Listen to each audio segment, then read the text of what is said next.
Hey, welcome to A Foreigner in the Philippines. Good morning.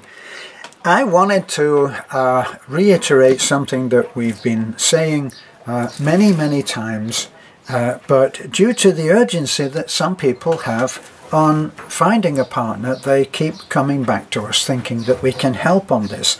And I'd like to read a very touching letter that I got this morning.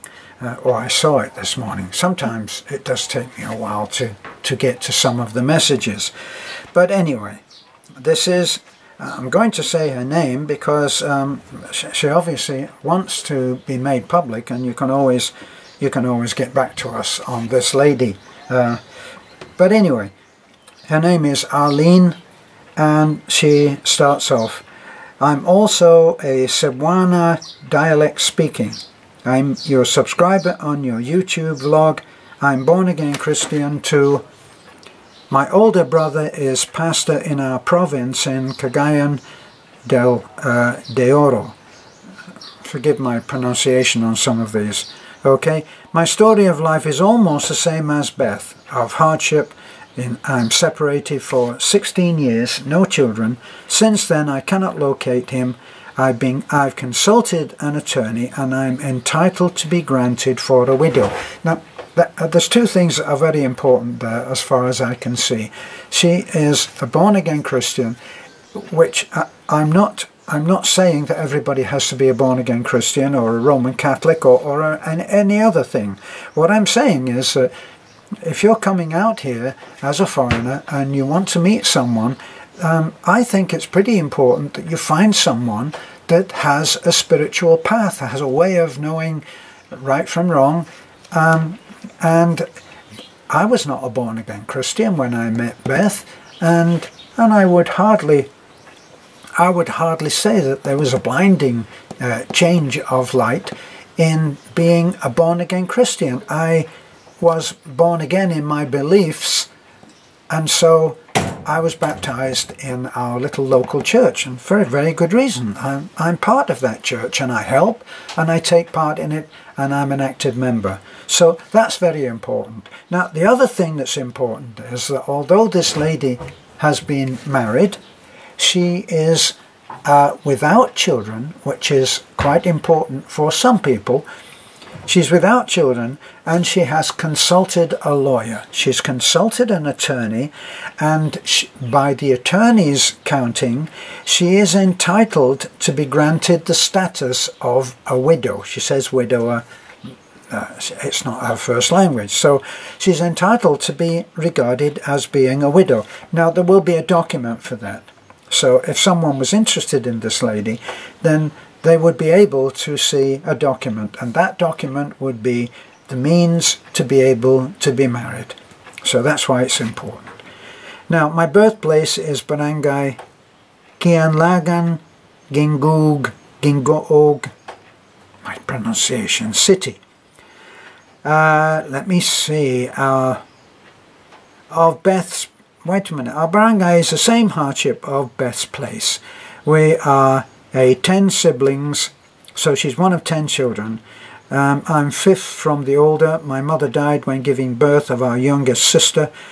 I was turning 10 years old then. I'm here now in Luzon, so she's not on OFW, which makes things easier too. Since 1987, I finished my high school in self-supporting. I'm Malayo City. I'm in Malayo City. I'm presently residing in Tarlac City. I owned a house in a squatters area here now.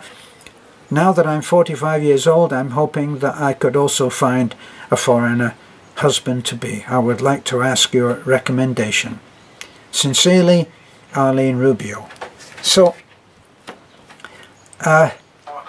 this has, I don't know what the lady looks like, and it wouldn't really matter to me, would it? Because I'm already married to a beautiful lady, and I'm not interested in anything else.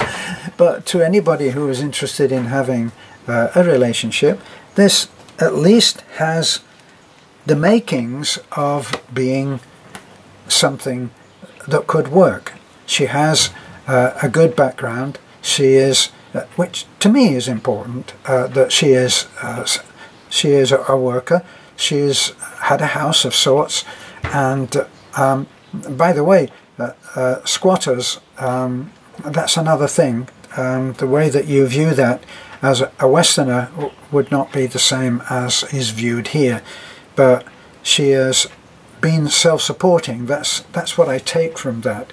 So she's open to a good relationship, and she comes from a family that is based in what can I say, in a way of life that knows the difference between right and wrong, and that would be a very good thing in a future partner.